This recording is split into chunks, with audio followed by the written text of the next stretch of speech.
Hello and welcome you all to let's crack it with Abhishek Gupta. तो ये है 5th and 6th मई के current affairs. बहुत ही इंपॉर्टेंट करंट अफेयर्स है गाइस, इनको डेली कवर करते रहिए जिससे कि आपके डेली की डेली करंट अफेयर्स कवर होते रहें और एक भी दिन करंट अफेयर्स आपके नहीं छूटेंगे तो आपका एग्जाम में कोई भी सवाल आएगा करंट अफेयर्स से आपके सबके सब हो जाएंगे। इसमें सभी इंपॉर्टेंट न्यूज़पेपर्स को कवर किया जा रहा है, पीआरएस को, पीआईबी को कवर किया जा रहा है, जिससे कि कोई भी सवाल ऐसा नहीं होगा जो आपका छूट जाएगा। गाइस बताना चाहूँगा, अगर आपने let's crack it with Abhishek Gupta का यूट्यूब चैनल सब्सक्राइब नहीं किया है तो जरूर सब्सक्राइब कर लीजिएगा। और साथ साथ let's crack it with Abhishek Gupta का फ्री टेलीग्राम चैनल भी है, तो इसको जरूर ज्वाइन कर लेना। इसको ज्वाइन करना बहुत ज़रूरी है क्योंकि यहीं पे सारे अपडेट्स आते हैं, तो इसको जरूर से जरूर ज्वाइन कर लीजिएगा। बहुत ही इंपॉर्टेंट करंट अफेयर्स इनको कवर करते रहिए। गाइस साथ साथ बताना चाहूँगा, let's crack it with Abhishek Gupta ने एक इनिशिएटिव ले रखा है जिसके तहत लोअर पीसीएस मेंस के लिए और एफआरओ मेंस के लिए फुल प्रिपरेशन बैच चल रहा है। तो जो भी स्टूडेंट्स ऐसे हैं, जो भी कैंडिडेट्स ऐसे हैं जो लोअर पीसीएस मेंस की प्रिपरेशन कर रहे हैं, एफआरओ मेंस की प्रिपरेशन कर रहे हैं, तो वो फुल प्रिपरेशन अगर करना चाहते हैं या टेस्ट सीरीज ज्वाइन करना चाहते हैं तो वो मुझे 7665804421 पर कॉल या मैसेज कर सकते हैं। चलिए स्टार्ट करते हैं आज से न्यूज़। तो GS2 की सबसे पहली न्यूज़ आ रही है कि जो LG हैं यानी कि लेफ्टिनेंट गवर्नर हैं, उन्होंने रिव्यू किया है progress work of Yamuna project का। यानी कि जो उपराज्यपाल हैं दिल्ली के, उन्होंने यमुना पे जो प्रोजेक्ट चल रहे हैं वहाँ पे उस पर जो काम चल रहा है तो उसकी रिव्यू मांगी, यानी कि उसकी समीक्षा की है। तो LG जो है इस टाइम पे अनिल बैजल हैं, उन्होंने एम्फेसाइज किया है कि टाइम बाउंड वे में कंप्लीशन होना चाहिए। जितनी वहाँ पे लैंडस्केपिंग हो रही है, यानी कि भू निर्माण है, हरियाली है और वृक्षारोपण का जितना भी काम है यमुना रिवर फ्रंट पे, तो वहाँ पे ये सभी काम हो जाना चाहिए। ये न्यूज़ इंपॉर्टेंट इसलिए थी क्योंकि एक तो सवाल कभी कभी ये पूछ लेते हैं कि इस टाइम दिल्ली के LG कौन है, या किसी भी यूनियन टेरिटरी के आपसे एडमिनिस्ट्रेटर ही LG पूछे जा सकते हैं। पहले भी देखा गया है कि ऐसे सवाल पूछे गए हैं उत्तराखंड के अंदर और आगे भी ऐसे सवाल पूछे जा सकते हैं, तो इस वजह से ये चीज़ इंपॉर्टेंट है। एक रिपोर्ट आ रही है स्कूल एजुकेशन पे, जो कोरोना के चलते, कोरोना पेंडेमिक के चलते जिस टाइम पे कॉलेजेस स्कूल्स बंद रहे भारत में, तो उसके वजह से क्या दिक्कतें आई, और तो उसकी रिपोर्ट एक रिलीज़ की गई है। तो उसमें कहना है, एक जॉइंट रिपोर्ट रिलीज़ करी है यूनेस्को ने, यूनिसेफ ने और वर्ल्ड बैंक ने, और रिपोर्ट का नाम है the state of the global education crisis. कि यानी कि जो पूरे ग्लोबली अगर हम देखें, पूरे विश्व में देखें, जो एजुकेशन में क्राइसिस आई, अ पाथ टू रिकवरी, और हमें अब उसको रिकवरी करनी है। विशेषज्ञों का कहना यह है कि जो नुकसान हो चुका है बच्चों का, उसे जल्दी से जल्दी भरपाई करनी है हमें। जो पिछले 2 साल के करीब से अगर जो स्कूल्स बंद रहे हैं, तो उन बच्चों का जो लॉस हो गया है, अब उसको किस तरह से भरपाई की जाएगी, तो उस चीज़ पे बात की जा रही है। तो उनका कहना यह है कि रिलीज्ड ये जो रिपोर्ट थी, इसको दिसंबर 2021 में रिलीज़ किया गया था। Had estimated that in the first 21 months of the pandemic schools in countries around the world were either partially or fully closed for an average of 224 days। तो दिसंबर 2021 में जब ये रिपोर्ट रिलीज़ की गई, तो उसमें कहना ये था कि पहले 21 महीने में, जब पेंडेमिक के जब होने के बाद जब पहले 21 महीने जो थे, उसमें या तो स्कूल्स पार्शली बंद थे या पूरे बंद थे, और एवरेज 224 दिन के लिए स्कूल्स बंद रहे। During the same period schools in Indian states were close for physical classes. उसी दौरान भारत में भी स्कूल्स बंद रहे, ऑलमोस्ट ट्वाइस द ड्यूरेशन। जबकि भारत में जो स्कूल्स थे वो बहुत ज़्यादा ड्यूरेशन के लिए बंद रहे, 450 दिन से लेके 480 दिन तक स्कूल्स बंद रहे भारत के अंदर। Since the publication of this report, जो ओमिक्रॉन वेरिएंट था सार्स कोरोना वायरस 2 का, led surge globally and the resultant third wave of कोविड-19 in India further delayed the reopening school. So वापस से जब सार्स कोरोना वायरस 2 का जब globally surge हुआ, तो वापस थर्ड वेव आई, और थर्ड वेव आने से दोबारा जो स्कूल्स की रीओपनिंग थी वो वापस से बाधित हो गई और वो दोबारा नहीं खुल पाए स्कूल्स। यानी स्कूल्स अब धीरे धीरे खुलने लगे हैं। बाय मार्च और अप्रैल 2022 से हम कह सकते हैं कि जब स्कूल्स दोबारा खुले हैं, तो had cumulatively close for physical classes for around 600 days. तो भारत में 600 दिन से 570 दिन से लेके 600 दिन के बाद जाके स्कूल खुले हैं, जब अभी मार्च और अप्रैल 2022 में स्कूल खुले हैं। तो ये लॉन्गेस्ट स्कूल क्लोजर रहा है पूरे विश्व में। पूरी दुनिया में कोई भी कंट्री ऐसा नहीं है जहाँ पे इतने लंबे समय तक स्कूल बंद रहे हों जितने भारत में रहे हैं। नेक्स्ट आता है बर्थ और death reporting to be automated. Bharat में एक रूल है कि जब भी कोई बच्चे का जन्म होगा और जब भी किसी पर्सन की डेथ होगी, तो उसका रजिस्ट्रेशन करवाना ज़रूरी है। तो वो रजिस्ट्रेशन करवाने से जो डेटा है, गवर्नमेंट के पास एक डेटा रहता है कि भारत में कितने बच्चे पैदा हो रहे हैं और कितने जो लोग हैं उनकी डेथ हो रही है। लेकिन पूरे भारत में अगर हम देखें तो बहुत सारे एरियाज़ ऐसे हैं जहाँ पे ये जो रजिस्ट्रेशन सिस्टम है ये ठीक से काम नहीं करता, और वहाँ पे रजिस्ट्रेशंस नहीं होते, ना तो बर्थ के ना डेथ के। तो सेंटर ने प्लान किया है revamp of the civil registration system that is link to the national population register. तो एक सिविल रजिस्ट्रेशन सिस्टम है जिसको हम CRS बोलते हैं। सिविल रजिस्ट्रेशन का मतलब क्या हुआ कि नागरिकों का रजिस्ट्रेशन हमें करना है, उसमें राष्ट्रीय जनसंख्या रजिस्टर से जो जुड़ा हुआ है, और सिविल रजिस्ट्रेशन में क्या होगा, यानी कि इस पंजीकरण में क्या होगा कि जितने भी बर्थ्स होंगे और डेथ होंगे या माइग्रेशन होगा, सब चीज़ें इसके अंदर रिकॉर्ड की जाती है। Union government is planning to revamp the civil registration system to enable the register of birth and death in real time, जिससे कि रियल टाइम में जो बर्थ हो रहे हैं, डेथ हो रही है, तो सिविल रजिस्ट्रेशन सिस्टम में उसको एंट्री करवा सकें विद मिनिमम ह्यूमन इंटरवेंशन, कि इंसानों का इंटरवेंशन उसमें कम से कम हो, एंड इंडिपेंडेंट ऑफ लोकेशन, और उसमें आपको लोकेशन की भी कोई बाध्यता नहीं है। ये 2020-21 की जो एनुअल रिपोर्ट थी यूनियन होम मिनिस्ट्री की, उसमें ये चीज़ें कही गई हैं।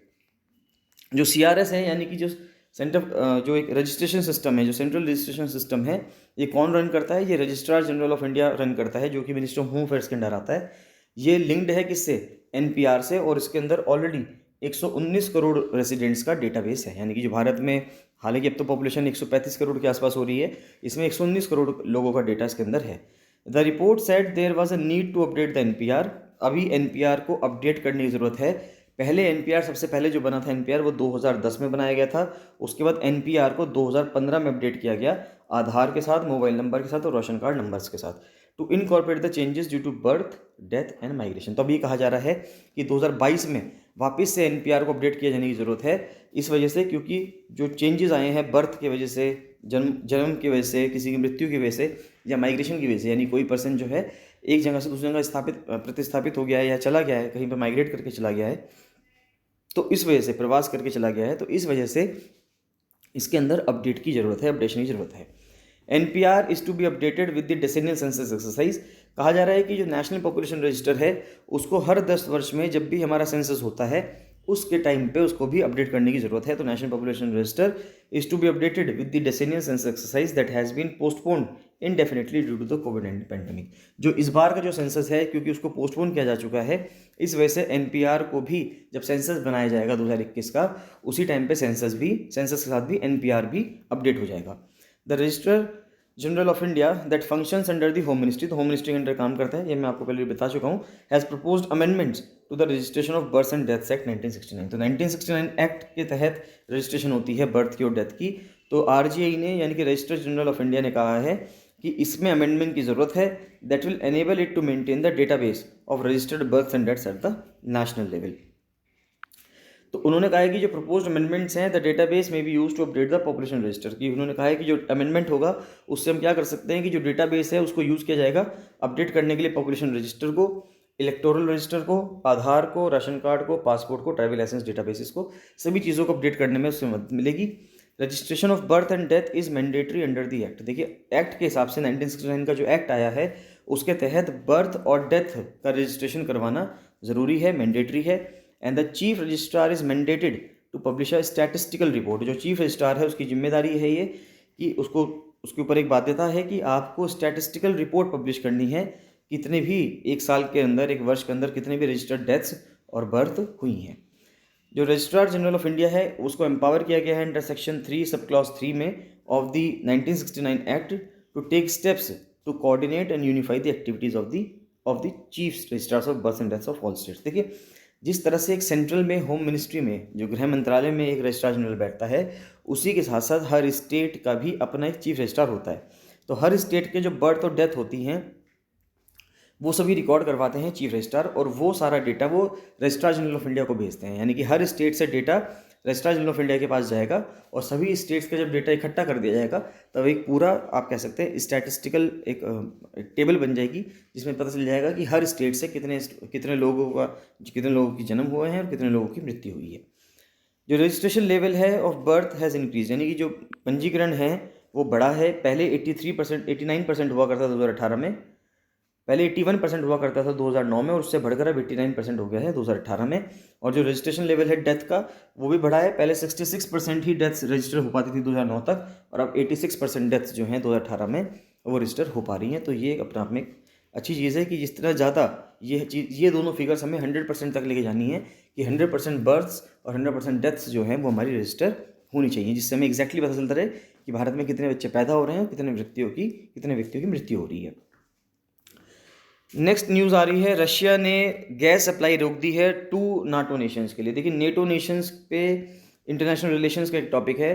तो रशिया जो कि यूक्रेन के साथ अभी युद्ध में आप कह सकते हैं कि बिजी है, तो उसने दो जो नेटो नेशंस थे जो कि रशिया के अगेंस्ट बोल रहे थे, उनको गैस सप्लाई रोक दी है, जिससे कि वहाँ पे एनर्जी की दिक्कतें आ जाएं।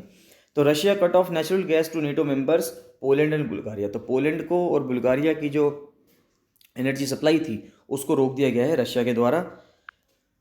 Poland has been a major gateway for the delivery of weapons to Ukraine. अभी वो रोकी क्यों है? वो रोकी इसलिए गई है क्योंकि यूक्रेन में जितने भी हथियार आ रहे हैं वो पोलैंड के थ्रू आ रहे हैं। तो पोलैंड जो है बहुत बड़ा गेटवे बन चुका है जितने भी वेपन्स की डिलीवरी की जा रही है यूक्रेन में। And confirm this week that it is sending the country tanks. और ये भी कन्फर्म किया गया है कि पोलैंड जो है वो टैंक्स भेज रहा है यूक्रेन को रशिया के खिलाफ। तो जब पोलैंड इस तरह से कर रहा है तो रशिया ने पोलैंड की जो गैस सप्लाई थी उसको रोक दिया है। बुल्गारिया भी जो है under a new liberal government that took office last fall has cut many of its old ties to Moscow. तो बुल्गारिया में भी जब नई लिबरल गवर्नमेंट आई है, उदार सरकार आई है, तो उसने मॉस्को के साथ जो पुराने अपने संबंध थे उनको ख़त्म कर दिया है। और रशिया ने उसकी वजह से, और रशिया के ऊपर उसने भी सैंक्शंस का सपोर्ट किया है, सैंक्शंस लगाए हैं।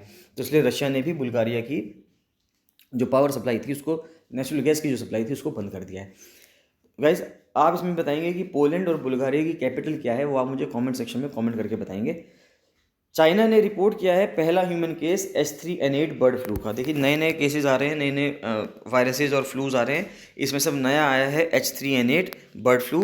ये पहला ह्यूमन केस इसमें पाया गया है। वैसे तो ये इंसानों में नहीं पाया जाता था, तो जो अमंग पीपल इज़ लो, यानी कि जो रिस्क है इसका लोगों में फैलने का वो कम है। लेकिन H3N8 वेरिएंट जो है ये हॉर्सेस में, घोड़ों में और कुत्तों में, यानी कि डॉग्स में बहुत ज़्यादा कॉमन है। सील्स में भी पाया जाता है जो कि समुद्र में मिलती हैं। लेकिन ह्यूमन केस जो था H3N8 का अभी तक नहीं पाया गया था, लेकिन अब एक पहला केस चाइना के अंदर पाया गया है।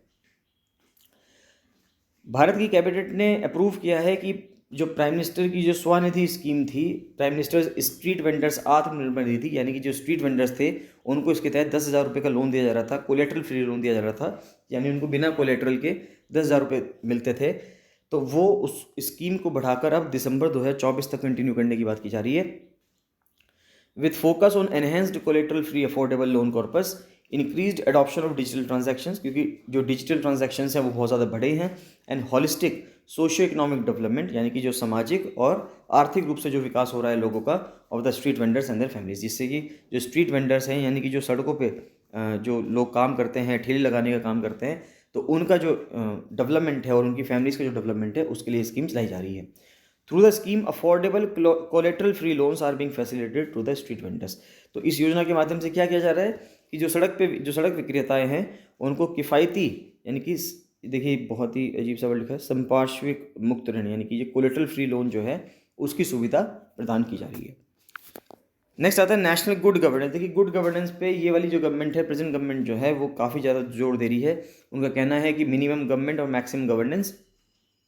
तो वो एक वेबिनार कर रहे हैं 2022-23 का, the department of administrative reforms and public grievance, यानी कि जो प्रशासनिक सुधार और लोक शिकायत विभाग जो है, जो कि मिनिस्ट्री ऑफ पर्सनल के अंडर आता है। तो एक नेशनल गुड गवर्नेंस वेबिनार चला रहे हैं, वो अप्रैल 2022 से लेकर मार्च 2023 तक चलेगा। आपसे सवाल ही पूछा सकता है कि जो नेशनल गुड गवर्नेंस है वेबिनार जो है, जो सीरीज़ चल रही है, वो कौन चला रहा है? तो वो मिनिस्ट्री ऑफ पर्सनल चला रहा है, और गुड गवर्नेंस जो है वही फॉलो कर रहे हैं। आप मुझे कमेंट सेक्शन में कमेंट करके बताएंगे कि गुड गवर्नेंस डे भारत में कब सेलिब्रेट किया जाता है, किस तारीख को हम गुड गवर्नेंस डे सेलिब्रेट करते हैं। नेक्स्ट आता है कि दिव्य कला शक्ति कल्चरल फेस्टिवल हो रहा है मुंबई में। इसको सोशल जस्टिस का जो मंत्रालय है, ministry of social justice and empowerment, और भारत सरकार मिलके, जो कि भारत सरकार का एक मंत्रालय है, वो मुंबई में इस इवेंट को करवा रहा है। Prime minister dedicates to nation 7 cancer hospitals. देखिए 7 कैंसर हॉस्पिटल्स जो हैं प्राइम मिनिस्टर ने डेडिकेट किए हैं भारत को, और ये सारे के सारे 7 के 7 हॉस्पिटल असम में खुले हैं, और इसके साथ साथ 7 और हॉस्पिटल्स को खोला जाएगा असम के अंदर। तो ये जो कैंसर हॉस्पिटल्स हैं ये कहाँ कहाँ बने हैं? ये डिब्रूगढ़ में, कोकराझार, बारपेटा, दरांग, तेजपुर, लखीमपुर और जोरहाट में बने हैं। तो 7 को तो डेडिकेशन कर दिया गया है, यानी कि 7 तो खुल गए हैं, यानी कि वहाँ पे काम शुरू हो जाएगा अब कैंसर हॉस्पिटल्स में। बाकी 7 को और काम शुरू हो जाएगा, 7 के लिए और काम शुरू हो गया है बनने के लिए, यानी कि 14 कैंसर हॉस्पिटल्स हो जाएंगे असम के अंदर, जो असम और नियर बाय जो भी स्टेट्स हैं उन सब के लिए बहुत ज़्यादा इंपॉर्टेंस रखते हैं, क्योंकि जितना भी नॉर्थ ईस्ट का एरिया है असम, उसमें आप देखते हैं कि सबसे बड़ा स्टेट है, और वो सभी स्टेट से, बाकी की जितने भी स्टेट्स हैं, चाहे वो अरुणाचल हो, नागालैंड हो, मणिपुर हो, सभी से वो अपनी सीमाएं लगाता है। तो सभी के लोगों को बहुत ईजी हो जाएगा कि वो अपने कैंसर के इलाज के लिए असम में आ जाएं और वहाँ पे इलाज करवा लें। नेक्स्ट GS3 की अगर हम न्यूज़ देखें तो साइंस एंड टेक्नोलॉजी सबसे पहली न्यूज़ जो आ रही है वो आ रहा है कि जो भारत का स्मॉल सैटेलाइट लॉन्च व्हीकल है जिसको बेबी रॉकेट भी कह रहे हैं, वो डेवलपमेंट फ्लाइट जो है उसकी वो 2022 में चलने की उम्मीद है। तो भारत में जिस तरह से हम PSLV और GSLV को हम यूज़ करते हैं सैटेलाइट लॉन्च करने के लिए, उसी हिसाब से जिससे कि लॉन्च की कॉस्ट कम आए, इसरो जो है वो SSLV पे भी काम कर रहा था, यानी कि स्मॉल सैटेलाइट लॉन्च व्हीकल पे भी काम कर रहा था, जिससे कि हमारा खर्चा कम आएगा जब हमें किसी भी प्रक्षेपण करना होगा किसी भी सैटेलाइट का। तो all 3 missions will carry payload, जो 3 मिशन किए जाएंगे और सभी में पेलोड्स होंगे, इसरो के चेयरमैन S सोमनाथ जी ने ये कहा है। तो फिजिकली जो SSLV है वो 3 स्टेज रॉकेट है, ये बहुत इंपॉर्टेंट चीज़ है, UPSC प्रीलिम्स में पूछ सकते हैं ये, कि SSLV अपने आप में एक 3 स्टेज रॉकेट है, इसकी हाइट 34 मीटर है और लिफ्ट ऑफ वेट जो है वो 120 टन है। अगर हम इसको कंपेयर करें PSLV से, जिसको भारत में इसरो का वर्कहॉर्स कहा जाता है, तो ये 44 मीटर टॉल है, यानी कि SSLV इससे 10 मीटर छोटा हो गया है। इसमें 4 स्टेजेस है, SSLV में 3 स्टेजेस हैं और इसका लिफ्ट ऑफ मास 320 टन है और SSLV का 120 टन है। तीनों स्टेजेस जो हैं SSLV की वो सॉलिड प्रोपल्शन स्टेजेस हैं और being developed with private participation, तो प्राइवेट पार्टिसिपेशन की मदद से इसको बनाया गया है। SSLV जो है 500 किलो का पेलोड जो है वो लो अर्थ ऑर्बिट में LEO में प्रोवाइड कर सकता है। तो आप मुझे कमेंट सेक्शन में कमेंट करके बताएंगे कि लो अर्थ ऑर्बिट कितनी हाइट तक हम जब जाते हैं तब हम उसको लो अर्थ ऑर्बिट कहते हैं, और जियो स्टेशनरी ऑर्बिट कहाँ पे आती है और जियो सिंक्रोनस ऑर्बिट कहाँ पे आती है, तो ये आप मुझे कमेंट सेक्शन में कमेंट करके बताएंगे। नेक्स्ट बहुत ही फ्यूचर प्रॉमिसिंग फ्यूल है हाइड्रोजन। तो हाइड्रोजन के ऊपर काफ़ी रिसर्च चल रही है और हाइड्रोजन के लिए काफ़ी ज़्यादा चीज़ें आ रही हैं, आजकल आर्टिकल्स काफ़ी ज़्यादा हाइड्रोजन पे आ रहे हैं। तो ये कहा जा रहा है कि भारत जो एनर्जी इंडिपेंडेंट हो पाएगा, जो भी हम डिपेंडेंट हैं गल्फ़ कंट्रीज़ पे या रशिया पे या दूसरे कंट्रीज़ पे अपनी एनर्जी डिमांड्स के लिए, क्योंकि जब तक हमारे यहाँ दूसरे देशों से क्रूड ऑयल नहीं आएगा भारत देश नहीं चलेगा, क्योंकि हम 85% से ज़्यादा तेल जो है वो दूसरे देशों से इंपोर्ट करते हैं, तभी हमारी एनर्जी डिमांड्स पूरी हो रही हैं।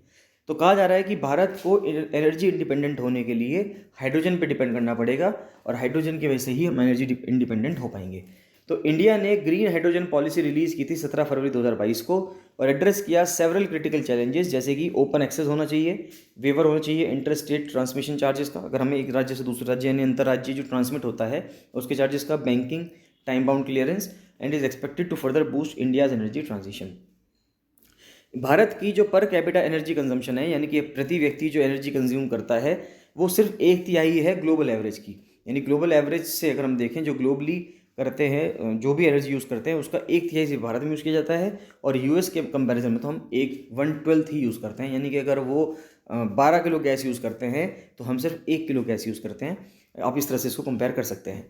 Increasing growth and economic prosperity would significantly increase India's energy appetite. अब देखिए सिंपल सी बात है, जैसे जैसे ग्रोथ बढ़ती है और इकोनॉमिक प्रॉस्पेरिटी यानी कि आर्थिक रूप में अगर आप प्रॉस्पर हो रहे हैं, यानी आपके पास पैसा आ रहा है, तो आपकी जो एनर्जी डिमांड है वो बढ़ जाएगी। अगर आपके पास पैसा आ रहा है तो आप घर में AC लगाएंगे, जब AC लगाएंगे तो आपकी जो एनर्जी डिमांड है वो बढ़ गई। अगर आपके पास पैसा आ रहा है तो आप महंगी मोटरसाइकिल ले सकते हैं और अच्छी कार ले सकते हैं, तो जो जिनका एवरेज भी ऑलरेडी क्या होगा, कम होगा। तो इस वजह से आपकी जो एनर्जी डिमांड है, यानी जैसे जैसे प्रॉस्पेरिटी बढ़ती है वैसे वैसे एनर्जी की जो डिमांड है वो भी बढ़ती है। तो लाइकवाइज US की, क्योंकि वहाँ पे जो पर कैपिटा इनकम है वो ज़्यादा है, इस वजह से वहाँ की एनर्जी डिमांड्स भी ज़्यादा हैं। India's hydrogen consumption was around 7 metric ton in 2020। तो भारत की जो हाइड्रोजन कंजम्पशन था वो 7 मेट्रिक टन है 2020 का, अकॉर्डिंग टू टेरी यानी कि the energy and resource institute. और ये कहा जा रहा है कि हम 28 मेट्रिक टन तक पहुँच जाएंगे, यानी 4 गुना हो जाएंगे 2050 तक। ये इंपॉर्टेंट चीज़ है, इस पॉइंट को बहुत इंपॉर्टेंट आप मान के चलना, स्टार बता देना इस पर, कि 1 किलो हाइड्रोजन को बनाने के लिए इलेक्ट्रोलाइसिस प्रोसेस से 9 लीटर पानी की ज़रूरत पड़ती है। तो ये सवाल आपसे पूछा सकता है, UPSC प्रीलिम्स में पूछ सकते हैं, ये UPPCS में पूछ सकते हैं 12 जून को, कि therefore hydrogen project planning should be holistic and targeted in areas that are not water scarce. यानी कि हाइड्रोजन प्रोजेक्ट हमें उस एरिया में बनाने हैं जहाँ पे पानी की कमी ना हो। Creating a hydrogen economy is a chicken and egg problem. अब देखिए चिकन एंड एग प्रॉब्लम क्या होती है।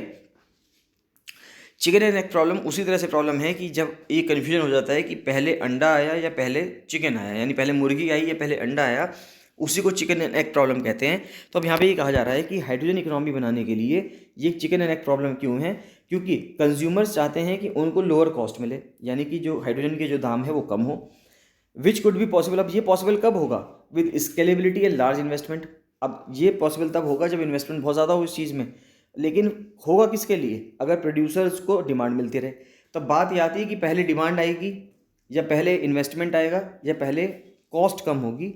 तो कौन सी चीज़ पहले आ रही है, जब हम ये नहीं अगर डिसाइड कर पा रहे हैं तो उस प्रॉब्लम को हम चिकन एंड एग प्रॉब्लम कहते हैं। क्रिएटिंग अ हाइड्रोजन इकोनॉमी हो गया, हाइड्रोजन फुलफिल्स द 3 E's। अब देखिए हाइड्रोजन जो है एनर्जी रोड मैप के 3 E को फुलफिल करती है भारत के। एक तो एनर्जी सिक्योरिटी, फिर एक एनर्जी सस्टेनेबिलिटी और एनर्जी एक्सेस, और चौथी चीज़ भी आ जाती है एनर्जी अपॉर्चुनिटी। तो इसलिए भारत के लिए हाइड्रोजन इकोनॉमी बहुत ज़्यादा इंपॉर्टेंट है। भारत को अगर अपना फॉरेन एक्सचेंज बचा के रखना है, जो उसका खर्चा होता है बहुत ज़्यादा एनर्जी को इंपोर्ट करने में, क्रूड ऑयल को इंपोर्ट करने में दूसरे देशों से, तो हाइड्रोजन की वजह से वो काफ़ी चीज़ें बच सकती हैं। नेक्स्ट आ रहा है कि Indonesia palm oil export ban. अब देखिए इंडोनेशिया दुनिया का सबसे बड़ा प्रोड्यूसर है पाम ऑयल का, और उसने इसके एक्सपोर्ट पे बैन लगा दिया है।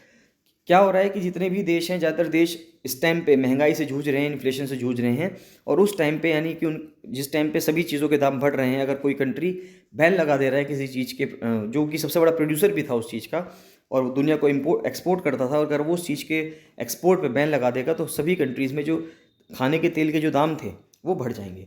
तो इंडोनेशिया जो दुनिया का सबसे बड़ा प्रोड्यूसर है पाम ऑयल का, would be banning all exports of the commodities. जितने भी एक्सपोर्ट्स हैं कमोडिटी का, सभी को बंद कर रहा है वो, to reduce domestic shortages of cooking oil, जिससे कि उस देश के अंदर, इंडोनेशिया के अंदर कुकिंग ऑयल की कमी ना हो, and bring down it's sky rocketing prices. वहाँ पे जो प्राइसेस बहुत ज़्यादा बढ़ गए हैं तेल के, उसके दाम को कम करने के लिए इंडोनेशिया ने सभी एक्सपोर्ट्स पे उस पर बैन लगा दिया है।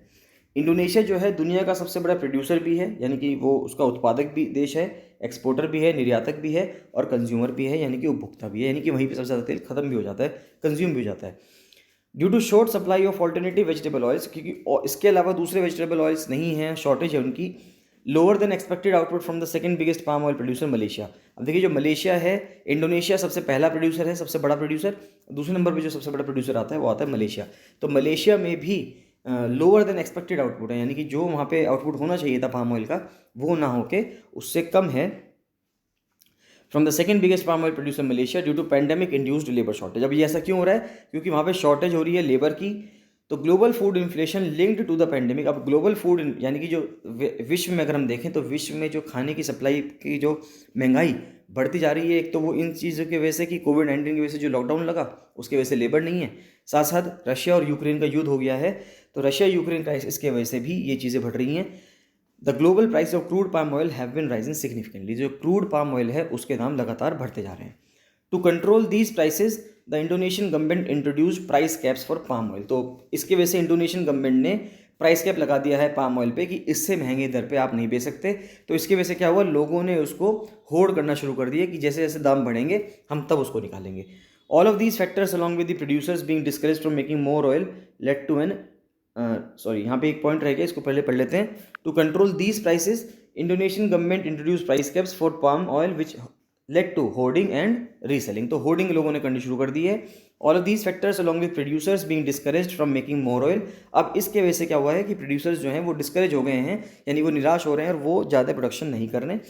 Lead to an acute shortage of cooking oil in Indonesia, जिसकी वजह से कुकिंग ऑयल की बहुत ज़्यादा कमी होगी इंडोनेशिया में। इंडिया बिगेस्ट इंपोर्टर है पाम ऑयल का, already grappling with record high wholesale inflation. हमारे यहाँ जो होलसेल इन्फ्लेशन है, मुद्रास्फीति है, वो बहुत ज़्यादा बढ़ रही है, रिकॉर्ड हाई होलसेल इन्फ्लेशन है।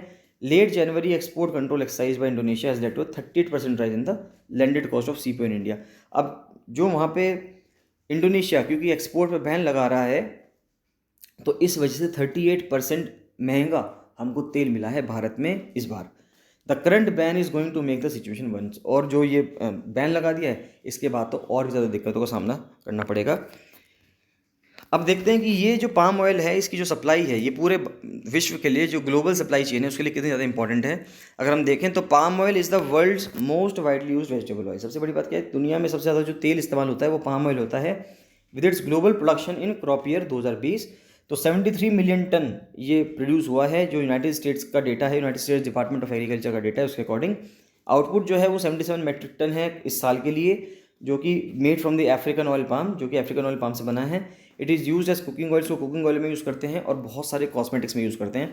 मैक्सिमम नंबर ऑफ कॉस्मेटिक्स में जो हम ऑयल का इस्तेमाल करते हैं वो पाम ऑयल का इस्तेमाल करते हैं। Oil palms produce more oil per hectare than other vegetable oil plants. ये इंपॉर्टेंट चीज़ है। 1 हेक्टेयर में दूसरे वेजिटेबल ऑयल जितना निकल पाएंगे उससे ज़्यादा पाम ऑयल निकल सकता है।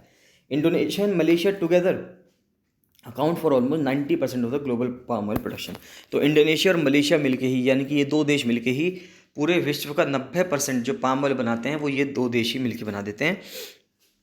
और इंडोनेशिया तो इसके अंदर largest quantity at over 43 metric ton in the 2021 crop year. तो 2021 क्रॉप ईयर में 43 मेट्रिक टन उसने जो है प्रोड्यूस किया था इंडोनेशिया ने।